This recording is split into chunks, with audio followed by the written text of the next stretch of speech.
The engagement with Prince Harry this morning. The crowd greeting them. What, maybe they were yelling out their names, Michael? Yes. Like, hi. Hi, Harry.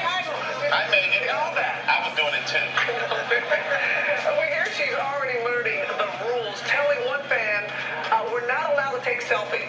The royals are not allowed to take selfies, and that's what she had to learn walking the line. A big debut for the royal in waiting, whose fairy tale began far, far away, much different setting.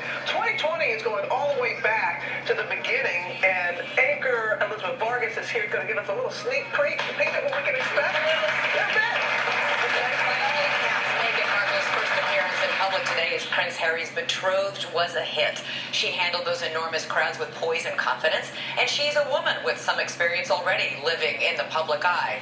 It is difficult, however, to overestimate just how much her life is about to change or how big the difference is between life in the palace and where her journey began.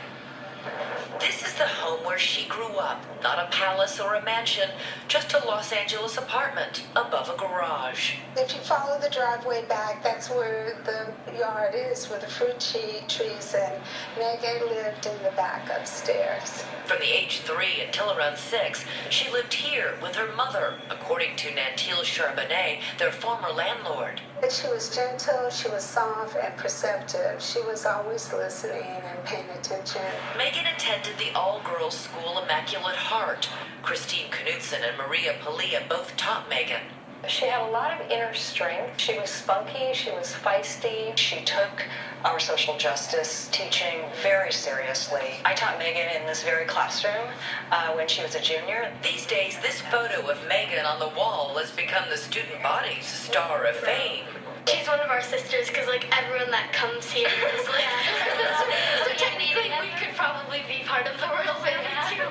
She's so pretty. She's definitely really inspiring, and she knows what she's saying. We're like following her footsteps in a way. It was here on the stage in the school auditorium where her talent as an actress began to bloom. She was the star at Damn Yankees, and she was very good, and I just remember thinking, oh my gosh, this girl has talent. By graduation day, Maria Paglia says Meghan was determined to make it big. She wanted to be the best that she could be on stage or wherever that career led her. It was not at all frivolous, oh, I want to be a movie star. It was a very serious pursuit of the craft of acting. Professor Harvey Young taught Meghan at Northwestern University in Chicago. He remembers a young woman ready to take on the world. My lasting memory of Meghan is her profound sense of self. She knew who she was. It's that perspective that I suspected would prepare her well for the world outside. Her professional acting debut came in 2001 on General Hospital. What the hell's going on with him? Hidden in the background, Nurse Jill, a part so small they have a name for it, an under 5. Which is a role that is 5 lines or less. Casting director Mark Teschner says he took a chance on the then unknown Meghan. I have his chart right here, Dr. Lambert. I don't see the notation anywhere. I think we read Meghan for something smaller and liked her enough to give her an under 5 role, which are not easy to get either. She later landed a role in the Canadian show Suits. Hi. I'm Rachel Zane. I'll be giving you your orientation. And once Meghan Markle became Rachel Zane, nothing was the same. She plays a paralegal who goes far beyond the limits of her job and has that sort of glint in her eye that lets you know that this is no simple assistant, who should be trifled with, that she's someone not to underestimate at all. We live in an era of big TV.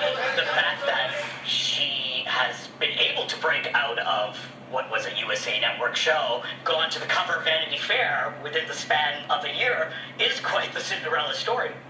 Cinderella story. You talk to so many people, friends, colleagues, teachers. What are they saying about her? I think everybody is struck by the same thing we're struck by, which is this is an incredible transformation about to take place. I mean, you can't overestimate that. As I said in the intro to this piece, what is about to happen to her life. She will now be known as Her Royal Highness Princess Henry of Wales. Interesting to note, Robin, she, like Kate Middleton, will not be a princess because you cannot be royalty by marriage, only royalty by birth.